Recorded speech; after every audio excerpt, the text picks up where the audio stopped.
बच्चों board exam में ये टॉपिक बहुत पूछा जाता है। अभी जैसे प्रीवियस क्लास में हम लोगों ने डिस्कस करा, तो ये बोर्ड एग्जाम के लिए बहुत इंपॉर्टेंट क्वेश्चन है। तो टॉपिक का नाम क्या है? Electric field at in non position.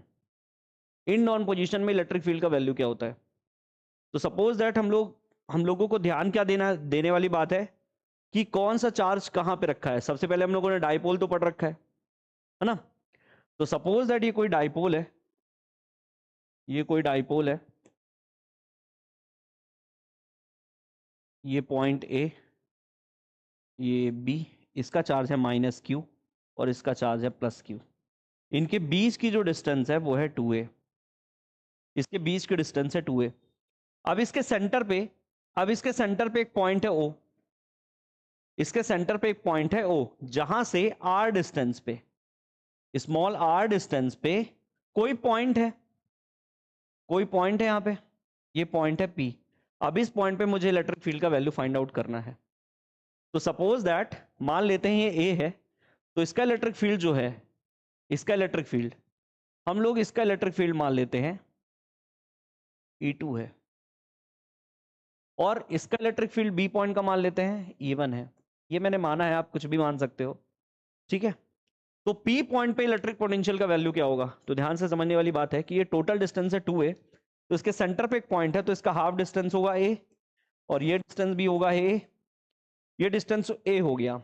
ये डिस्टेंस सेंटर से r तक, P पॉइंट तक इसका डिस्टेंस है r। तो B से P तक की डिस्टेंस कितनी होगी? B से P तक की डिस्टेंस, टोटल डिस्टेंस इतनी कितनी है? R। इतनी है A, तो रिमेनिंग डिस्टेंस होगी R - A। इसी प्रकार इसके सेंटर से इसकी डिस्टेंस कितनी है? R। इतनी डिस्टेंस है A, तो टोटल डिस्टेंस कितनी होगी A पॉइंट से? कितनी होगी? R + A। इसका मतलब मैं ये कहना चाह रहा हूं कि B पॉइंट से P तक की डिस्टेंस है R - A, और A से P तक की डिस्टेंस कितनी है? R + A। ठीक है। अब हम लोग जानते हैं कि electric potential due two point charge क्या होता है। तो electric potential due two point charge हम लोग देखेंगे। Electric potential due two point charge क्या है? इलेक्ट्रिक फील्ड का वैल्यू क्या होता है? इलेक्ट्रिक फील्ड होता है 1/4πε0 Q/r², न्यूटन पर कूलॉम। ये इलेक्ट्रिक फील्ड का वैल्यू है। तो हम लोग क्या देख रहे हैं? यहां से हम लोग देख रहे हैं कि इलेक्ट्रिक फील्ड जो है वो डिस्टेंस के इनवर्सली प्रोपोर्शनल है। इलेक्ट्रिक फील्ड डिस्टेंस के इनवर्सली प्रोपोर्शनल है। इसका मतलब क्या हुआ कि जिसका डिस्टेंस कम होगा उसका इलेक्ट्रिक फील्ड ज्यादा होगा।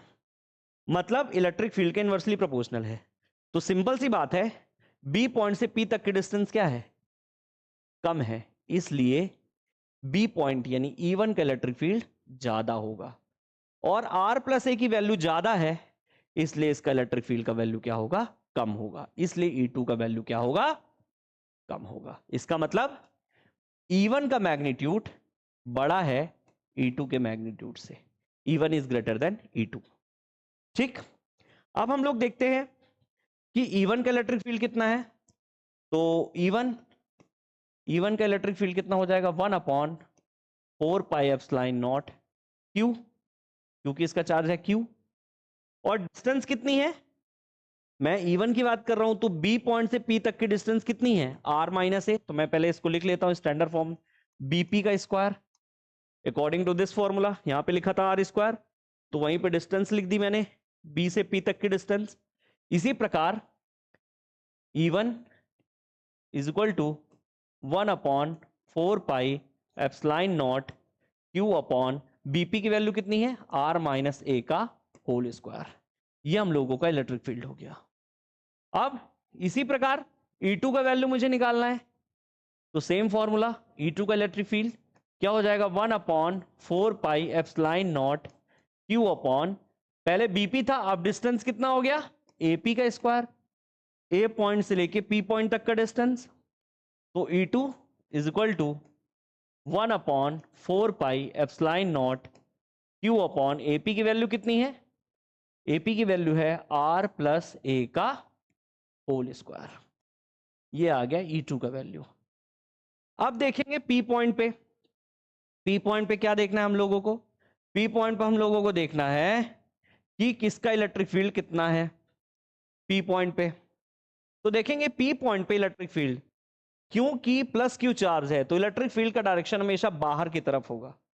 तो E1 का वैल्यू हमेशा किधर होगा, आउटवर्ड, क्योंकि पॉजिटिव चार्ज है तो हमेशा इलेक्ट्रिक फील्ड बाहर होती है। लेकिन अगर निगेटिव चार्ज है, चार्ज अगर निगेटिव है तो हमेशा इलेक्ट्रिक फील्ड का डायरेक्शन किधर होगा, इनवर्ड होगा। तो E1 का डायरेक्शन किधर होगा, बाहर की तरफ। और E2, यहां पे E2 ये निगेटिव चार्ज है तो इसका चार्ज, इसका डायरेक्शन किधर होगा, अंदर की तरफ। तो देख रहे हैं कि पी पॉइंट पे इलेक्ट्रिक फील्ड का वैल्यू दोनों के रिगार्डिंग कितना है, अपोजिट है। अपोजिट है इसका मतलब फिजिक्स में अपोजिट साइन का मतलब है नेगेटिव साइन। तो रिजल्टेंट इलेक्ट्रिक फील्ड कितनी हो जाएगी, E is equal to, sorry E is equal to, यहां पे ऐसा लिखेंगे, E is equal to E1 minus E2। Minus क्यों आया, क्योंकि मैंने अभी बताया क्योंकि दोनों का डायरेक्शन क्या है, अपोजिट है, इसलिए माइनस आया। लेकिन E1 माइनस E2 क्यों हुआ, क्योंकि मैंने बताया था कि E1 का मैग्नीट्यूड क्या है, ज्यादा है E2 के मैग्नीट्यूड से, है ना। तो E is equal to, E1 की वैल्यू है 1/4 पाई एप्सिलॉन नॉट, ठीक, Q upon R minus A का whole square minus 1/4 pi epsilon naught Q upon R plus A का होल स्क्वायर। यहाँ पे जो कांस्टेंट वैल्यू उसको बाहर निकालिए, तो Q upon 4 pi epsilon naught को बाहर निकाला तो 1/R माइनस A का whole square minus 1/R plus A का होल स्क्वायर। अब एलसीएम लेंगे तो E is equal to Q upon 4 pi epsilon naught, LCM लेंगे तो इसका मल्टीप्लाई ऊपर R प्लस A का होल स्क्वायर और इसका इधर माइनस R माइनस A का whole square divide by A minus B का होल स्क्वायर फॉर्मूला, यानी A square minus B square का होल स्क्वायर। ठीक है, ये हो गया। अब देखेंगे इसको, इसका ब्रैकेट ओपन करेंगे तो क्या हो जाएगा, E is equal to Q upon 4 pi epsilon naught, इसका ब्रैकेट ओपन कर दीजिए, A प्लस B का होल स्क्वायर का फॉर्मूला, तो A square plus B square plus 2AB minus, minus खोलेंगे तो अंदर का साइन बदल जाएगा, R square minus A square plus 2RA divide by R square minus A square का होल स्क्वायर। तो देखेंगे ये प्लस माइनस कैंसिल, तो देखेंगे ये जो 2RA है और ये 2RA है, ये दोनों क्या हो जाएंगे, एडअप हो जाएंगे। ठीक है, एडअप हो जाएंगे दोनों। ठीक है, तो मैं इसको यहां पे सॉल्व कर देता हूं, देखेंगे क्या होगा। Resultant electric field E is equal to हो जाएगा Q upon 4 pi epsilon naught, क्या लिखा हुआ है 2RA हो जाएगा 4RA डिवाइड बाई, यहां पे हम लोगों को क्या करना है, R square minus A square. तो देखिए ये जो डाइपोल होता है ना, ये इसका डाइपोल का साइज नेग्लिजिबल होता है, बहुत छोटा डाइपोल होता है।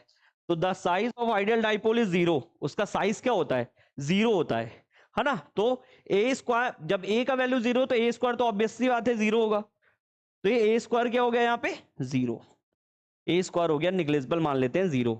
तो क्या बचा, R स्क्वायर का स्क्वायर, तो क्या बचेगा R की पावर 4, तो R की पावर 4 से एक R को कैंसिल कर दिया तो कितना आ गया, क्यूब। तो resultant electric field E is equal to Q upon 4 pi epsilon naught, यहां पे क्या लिखेंगे 4RA लिखा, 4A लिखा है तो इसको लिखेंगे 2 into 2A upon R cube. अब हम लोग जानते हैं, अभी मैंने डाइपोल मोमेंट पढ़ाया था, P बराबर क्या होता है, Q इंटू 2A, अभी पढ़ाया है P बराबर sorry P is equal to क्या पढ़ाया था, Q इंटू 2A। ये देखिए क्या लिखा है Q और ये क्या लिखा है 2A, तो इन दोनों की जगह क्या आ जाएगा, इन दोनों की जगह क्या आ गया P। तो resultant electric field E is equal to, यही लिखा है 2, तो 2 और ये हो गया P upon 4 pi epsilon naught R cube newton per coulomb. This is a resultant electric field, ये फाइनल रिजल्टेंट इलेक्ट्रिक फील्ड है। ओके बच्चों, तो याद रखिएगा ड्यू टू पॉइंट चार्ज के लिए इलेक्ट्रिक फील्ड हमेशा R स्क्वायर के इनवर्सली प्रोपोर्शनल होता है। लेकिन अगर डाइपोल की बात है तो देख रहे हैं डाइपोल के केस में क्या आया है, इलेक्ट्रिक फील्ड हमेशा आर क्यूब के इनवर्सली प्रोपोर्शनल है। तो ये पॉइंट मत भूलिएगा, यहीं से ऑब्जेक्टिव खींच के लेके जाएगा। ठीक है बच्चों, ठीक है।